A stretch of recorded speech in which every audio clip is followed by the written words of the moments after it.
Soulmates, so much in store for you on our last show of the year. Happy Friday, December 30th, the day before, hence the sparkles. I tried to look really New Year's Eve-ish, right. Welcome to Fox Soul's Black Report. I'm Courtney Hicks. And I'm Cordelai Corte, not in sparkles, but polka dots. We'll take it. We'll take it. Today's show will feature some of our favorite stories, and since September, we have been really honored to stand behind this desk each day to take you on a journey across Black America and the stories that impact our people. Pocket squares are good. You have dope pocket squares. Thank you. Thank you. We're going to bring it's a whole pocket square ministry. That's it. We're going to bring you our news, our views, and our voice. But we do have some headlines to get to today before we get to the best of Fox Soul's Black Report. So let's take a look at the headlines coming your way today. Let's go to Chicago, where the Commission on Human Relations is reporting the hate crimes against Black Chicagoans are up 50%. The agency received reports of 16 hate crimes against Black Chicagoans as of last month, while the Chicago Police Department has received 27 anti-Black hate crime reports so far this year. The hate crimes are described as acts of bigotry that are committed because of the intended victim's actual or perceived membership in a particular demographic group. Officers say numbers could be higher since victims and survivors of hate crimes might choose to not report because of fear and mistrust of the police. Meanwhile, the CDC has released data showing the COVID death rate among Black Americans, which was the highest in the United States for many months during the pandemic, are now lower than that of white Americans. That's right. According to data analyzed by the Washington Post, as of recently, the rate of death among whites eclipsed that of other groups except for during the Omicron surge. The switch is the result of long-standing issues of race and class that interacted with the physical and psychological toll of mass illness and death, social upheaval, public policies, and public opinion. And as we quickly approach the end of the year and remember those we've lost, many people are still shocked by the death of DJ and dancer Stephen Twitch Boss from a couple of weeks ago. Fox's LaMonica Peters joins us now after talking with mental health professionals about the alarming number of men who die by suicide each year and how we, Soulmates, can help them. Because he's the kind of person that's such a light. He has an inspiring passion. You know, you would never realize behind all of that what was going on. For 8 years, Stephen Boss, or Twitch, entertained millions on the Ellen DeGeneres show. But on Wednesday, he died by suicide at 40 years old. Boss rose to fame while competing on So You Think You Can Dance in 2008, ending as a runner-up. The CDC says men in the United States are 49% of the population, but make up nearly 80% of all suicides. Sean Barry is an associate therapist at Silicon Valley Therapy and Marriage Counseling. He says most men aren't socialized to cope with their feelings or talk about them, and the results can be devastating. In a nutshell, men don't have the support, encouragement, and skills to develop intimate relationships where they can be real and vulnerable. So they feel isolated, alone, and incapable of dealing with that emotional turmoil. Recent studies also show that Black men in particular are dying by suicide at a higher rate than any other racial group of men. Bay Area psychologist Dr. Kathia Walters says issues of oppression, systemic racism, and generational trauma only compound the pressures that most men say they feel. Again, stigmas, right? I don't want to be seen as crazy. I don't want to be locked up. Right? And so I'm going to try to give you just enough that we can work with without going deep. Dr. Walters says these triggers can lead to feelings of shame, doubt, and self-loathing.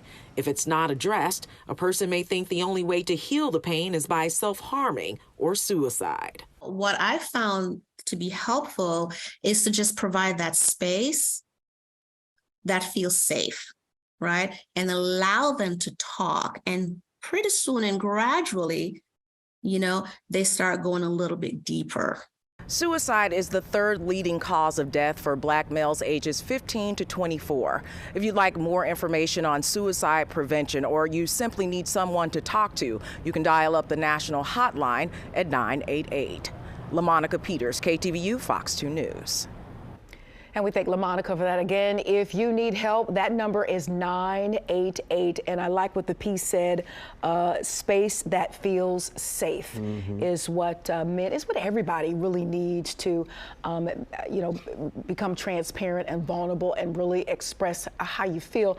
And a lot of people have a tendency to think that vulnerability is weakness. I think it's quite the opposite. To allow yourself to be vulnerable is something, it takes a lot of strength to invite somebody in and show them your real self, whether you behave, it's about something that insecurities or something past trauma, but to let somebody in on that it's a very strong act, in my opinion. Yeah, and this is an issue that is very personal, very close to me. I lost a brother to suicide many years ago, and the pain never completely goes away, but what it can do is help to develop a sense of compassion, a sense of empathy for people like you've never felt before.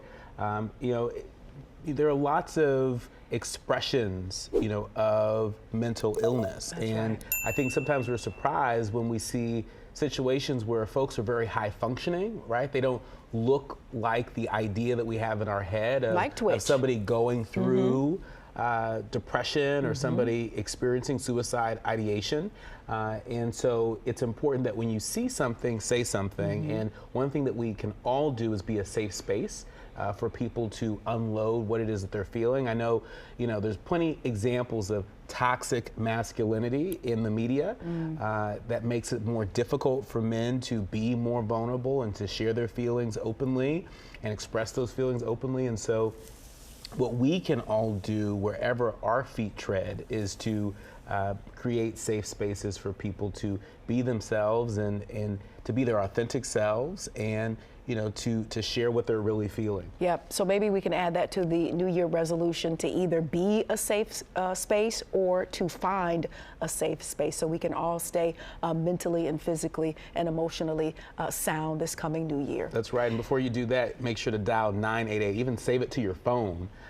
And share it with folks that might be going through something. Indeed. All right, so let's shift gears for a moment because we told you at the top of the show we wanted to get into our best of moments, some of our favorite stories since we've been here the later part of September, right? Yeah, all right, here we go. Did you know there's a Black-owned grocery store in Houston? For those familiar with the area, it's on Cypress Creek Parkway at TC Jester, and it just opened about a year ago. Fox's Damali Keith reports on the big one-year anniversary. These are some of my best sellers I have made right now. This is hibiscus. Selling everything from fresh-made juices and teas to vegan products, supplements, and spices. Of course, District Market Green Grocer also has fruits, veggies, frozen foods, and meat. We have grass-fed beef. We also have special oxtails, Wagyu oxtails. Naturally, all no steroids, no hormones, anything like that. All natural beef and chicken. In the year since the doors to District Market opened, we're doing pretty well despite of the inflation and the gas price hikes. We still are holding on. Although those things have caused once constant customers to cut back. They're still taking the drive, but before they were doing it every day. Now it's happening once a week, once every other week. I'm all on the other side of town. And this store has just been an inspiration to myself. This guy is like my mentor. People in peaks and valleys are coming here from all over the area, the state, and the country. I just really appreciate the community giving me the support. Most of the products here are from Black-owned businesses. Wrap snacks? Wrap snacks, yes. Good Black brand. Good Black brand. Collaborated with them to get maybe the biggest selection that you can see in any store. Something that you're putting your heart and soul in is getting recognized, and there's a place, there's a house for it. It's a beautiful thing. Black brand. Black-owned company? Black-owned company. Okay. Yes, 1186 water. The main thing that I have that I'm extremely proud of is our sea moss selection. We have different breeds of sea moss, different flavors of sea moss. The next step for District Market Green Grocer is to expand into food deserts. And I'm going to take my company and make it available to the community to invest in shares. They can share in the dream with me. District Market owner Robert Thomas is also working on his website to develop an online store so he can start shipping products. District Market Green Grocer is open Tuesday through Saturday from 10 a.m. until 8 p.m. In Northwest Houston, I'm Damalie Keith, Fox 26 News. And we thank Damalie for bringing us that great story. The owner says he's already planning on celebrations for next year's anniversary. And let me tell you, when we first aired this story, because this is a best of some of our favorite stories, you know I was about to book a flight just to go get into that sea moss collection. I'm very familiar. Your sea moss. I love sea moss. I make it myself. I get the raw sea moss and process it myself. And it contains just about all the minerals our little bodies crave and need and want. And so just a tablespoon, a lot of people put it in their smoothies or shakes. I just flavor it and put it on that tablespoon and knock it on out. And, it tastes just like the sea. So there's an interesting taste. This is why a lot of people add it to stuff. Yeah. But it's amazing. Okay. It really is. I want to taste some of your sea moss. I'm going to bring it. I'm going to tell our soulmates about I'll make your some sea over the moss. holidays. I'll freeze it for you because you freeze it, it lasts long. If you use fruit, it may ferment, so it affects the longevity, but you can put it in the refrigerator for about 2 weeks or so, but watch it because it can get a little rancid. But that's why you're supposed to eat it up and take it and enjoy the benefits. Oh, wow, that's wonderful. And what I love so much about this story, we report so often on issues related to food insecurity and food deserts that exist in Black communities and communities of color across the country. And this is just a powerful demonstration of somebody so their business, literally, to respond to that, to respond to the lack of access to healthy foods. And so, so often we hear that making the healthy choice the easy choice is quite difficult. But, it looks like this brother in Houston has found a way to do that. Of course, healthy food can always be a bit more affordable, right? But we also got to look at the fact that we're investing in our health when we purchase foods that are good for us and products that are good for us. Yeah, and grocery stores like that also fit under the umbrella of this whole idea of urban gardening, which we got into, and I think we'll touch on a story maybe a little bit later on in the show, but we're taking matters into our own hands, this food desert thing and unhealthy choices. We're making it happen for ourselves. That's what we have to continue to do in this new year. We love to see it, and congrats to Brother Man in Houston for doing his part to make us a healthier community.